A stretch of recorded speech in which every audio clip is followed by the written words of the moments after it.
Olá, eu sou o professor Luiz Rezende, começando mais uma aula de administração. E agora, eu começo a trabalhar com você qualidade. E qualidade é um tema muito caro, né, para concurso público, porque afinal de contas, ele tem direta relação com a efetividade da ação pública. Então, o serviço público, ele deve ser efetivo, ele deve ser eficiente, inclusive eficiência é um princípio presente no artigo 37 da Constituição Federal.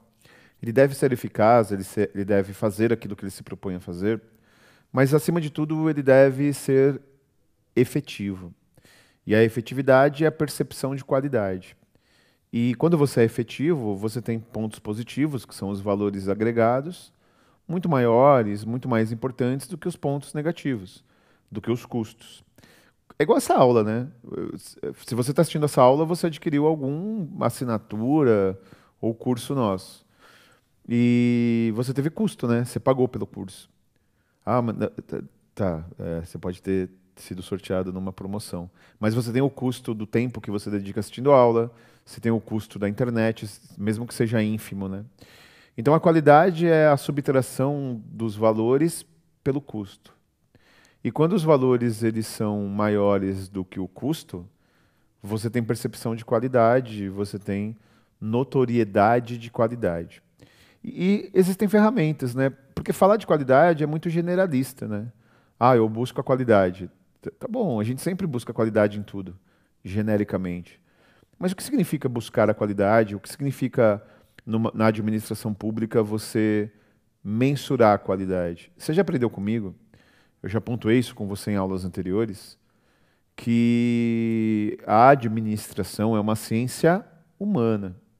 E como ciência humana, você precisa ter ferramentas que incidem no mundo do trabalho. Ter ferramentas que trabalham e que alimentam decisões.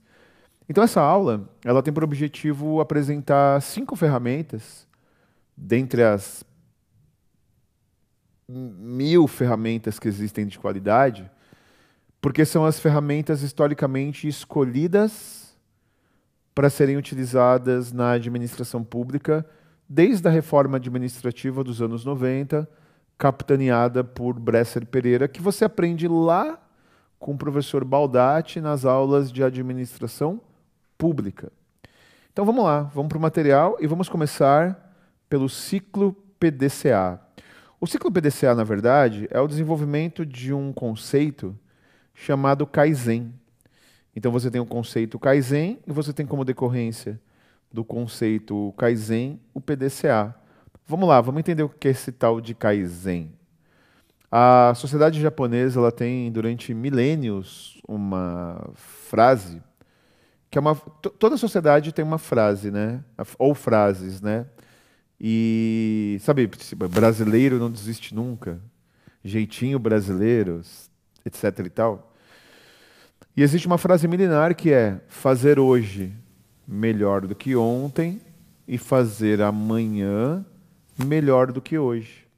E quando você faz hoje melhor do que você fez ontem, e quando amanhã você se propõe a fazer melhor do que você fez hoje, você tem melhoria contínua. Só que, na verdade, por exemplo, se você chega para mim e diz assim, professor, como que eu melhoro nos meus estudos? Como que eu melhoro no meu desempenho? Como que eu tenho a possibilidade de evoluir e estudar melhor? Aí eu digo assim para você: faça hoje melhor do que ontem, amanhã melhor do que hoje. Hã? É tipo frase de caminhão, né? Parece tatuagem. Você vai dizer, tá bom, mas o que eu faço? Então você concorda que eu preciso materializar? Eu preciso sistematizar. Eu preciso dar lugar a isso. Eu preciso que isto, que genericamente, né, o que você diz, se transforme em algo objetivo e concreto. Se transforme em algo que, de fato, possibilita você tomar decisões que são decisões baseadas em metodologia. E é por isso que foi criada lá no pós-guerra, lá quando o Japão tentava sair do trauma social, econômico, político, que foram as duas bombas nucleares, dos efeitos da derrota da Segunda Guerra Mundial, né? Então, um Deming, né, que é um teórico que ajuda muito a criar o que a gente chama de teoria japonesa, ele pega uma ferramenta que já existia e não foi ele que criou, que é engraçado, né? Muita gente conhece o ciclo PDCA como ciclo de Deming. E o ciclo de Deming, ele não foi ele que criou. É que assim, imaginem que eu crie um método de aula, mas eu não tenho segurança de trabalhar esse método de aula. Eu não tenho confiança para ir lá e trabalhar esse método. Aí um outro professor vem, sei lá, o professor João, vem e adota esse método que eu criei para a realidade.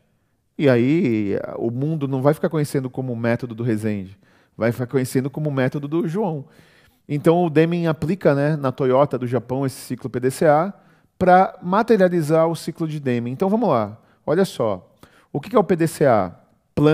Planejamento, dou, execução, eu executo aquilo que eu planejei. Check, que é a verificação, né, da ação.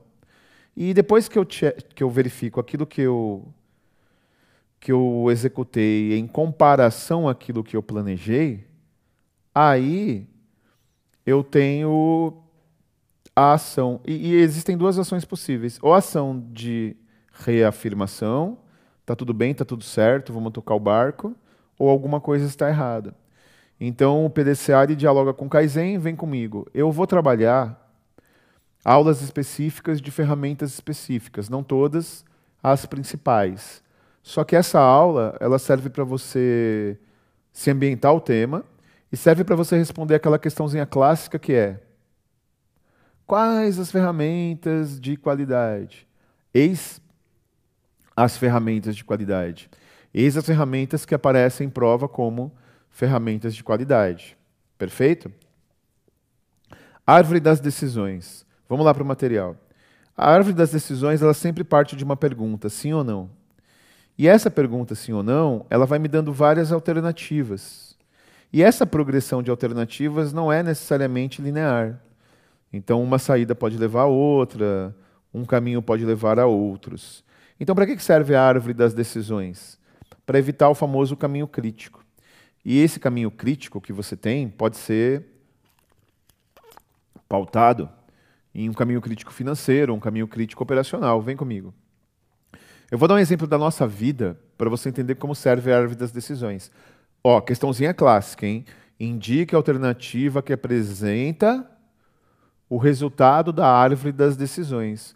O resultado da árvore das decisões é você evitar o caminho crítico. Mas qual é o caminho crítico? Sei lá, depende. Por exemplo, eu vou almoçar. Então eu tenho vários caminhos, né? Se eu quero procurar um local mais barato para eu almoçar, então o caminho mais crítico é o que eu tenho mais custo. Agora, se eu quero uma alimentação de qualidade, independente do preço, então o caminho mais crítico pode ser aquele mais barato, mas menos qualitativo. Aí eu sou vegano, eu tenho intolerância à lactose. Então, o caminho mais crítico é aquele que me gera um problema. Então, quando você tem a árvore das decisões, você opta, né, por qual caminho e você evita o caminho mais crítico. Teve uma prova que ela falava, uma questão, está aqui no material, que ela falava que o caminho menos crítico é aquele menos oneroso financeiramente. Isso não é verdade. Por exemplo, quando você tem um processo licitatório, às vezes você pode optar pelo valor que tem melhor qualidade, melhor técnica, né? Mas necessariamente não tem o menor custo, porque a efetividade ela é esse equilíbrio. Então é engraçado, porque voltando para o material, o teorema de Pareto e o ciclo BDCA eram os que mais caíam em prova uns 4, 5 anos atrás. Agora, a árvore das decisões cai bastante. Deixa eu apagar aqui para. Deixa eu, deixa eu apagar aqui, agora sim, para apresentar para você em geral, né, o teorema de Pareto. O teorema de Pareto, ele tem uma comparação entre quantidade e qualidade. que é assim, você tem decisões qualitativas de classe A, de classe B e de classe C. É por isso que muita gente conhece essa ferramenta como regra 80-20. Vem comigo. Quem que foi Pareto? Pareto foi um teórico, não sei se ele morreu.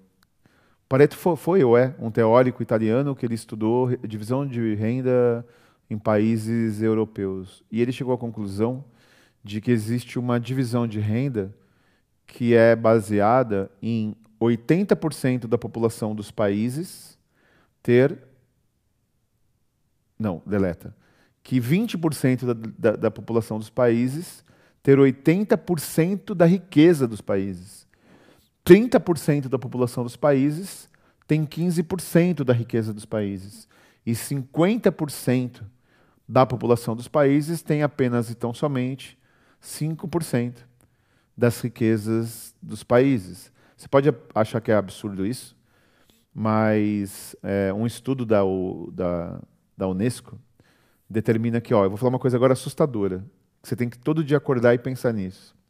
Oito pessoas mais ricas do mundo, na lista, né, dos 8 mais ricos do mundo, têm 50% das riquezas do mundo. O planeta está chegando agora a 8 bilhões de habitantes. Então, de um lado, você tem 8 seres humanos, e de outro lado, você tem 8 bilhões de seres humanos. O que esses 8 bilhões de seres humanos, eu, você, o teu vizinho, a não ser que você seja vizinho do Elon Musk, o que esses 8 seres humanos têm é metade da riqueza do planeta, que tem a ver com distribuição de renda, né? E aqui o Pareto está sendo mais bonzinho, né? Mas o que isso tem a ver com qualidade? Deixa eu falar uma coisa importante para você. Pensa na sua rede social, seu Instagram. Eu dava o exemplo do Facebook, mas ninguém mais tem Facebook. Você concorda que aquelas pessoas que são importantes, relevantes, que você gostaria de te dar feliz aniversário, de convidar para o seu batismo, casamento, de te visitar no hospital, representam no máximo 20% das pessoas que estão no seu Instagram?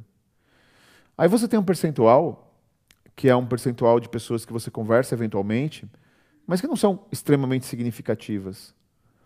Gira em torno de 30%. E metade das pessoas do seu Instagram, eu tenho certeza que você não conversa. No meu caso, quase todo mundo, né? Porque eu sou professor, então você me conhece, mas eu não te conheço. Então, individualmente. Então, metade das pessoas que estão no seu Instagram, se te escreverem em privado, você vai ficar assustado. O que, na verdade, é meio estranho, porque as pessoas te seguem e você pode seguir elas. E é exatamente essa métrica, né? É exatamente essa mensuração. Então, se você for excluir pessoas para diminuir as pessoas que você segue, você vai começar por aquelas 50% que têm relevância pequena. Aí depois você vai excluir as pessoas que têm relevância intermediária, até você chegar a excluir pessoas que são relevantes. As empresas agem assim. Quando elas vão demitir, quando elas vão fazer downsizing, elas demitem aquele funcionário dispensável. Depois elas começam a demitir pessoas de relevância até fechar a empresa. Quando o Neymar foi contratado por Paris Saint-Germain, ele era A, né? Então era uma figura muito importante. E o Paris Saint-Germain demitiu 15 jogadores. Vendeu, demitiu, sei lá. 15 jogadores. Para ter orçamento para contratar o Neymar. Então esses 15 eram o quê? Eram C. Então, teorema de Pareto, voltando para o material, 80% da qualidade representa 20% da quantidade. Aqui inverti, né? 30% da quantidade representa 15% da qualidade. E 50% da quantidade representa apenas e tão somente 5% da quantidade. Eu vou trabalhar com você nas próximas aulas gestão de projetos e gestão de processos. Por que eu coloquei aqui? Porque quando se fala de projetos que na verdade são eventos e processos que na verdade são rotinas, e eu vou ter várias aulas sobre esses dois temas, eles vão dialogar também com o elemento da qualidade, porque não dá para ter projetos sem qualidade e o processo visa a qualidade contínua. Tanto é que o ciclo PDCA é uma ferramenta de processo. Muito obrigado pela sua presença na minha aula, pela sua paciência assistindo a aula até o final. Abraços, força e honra. Estamos com você até a sua aprovação.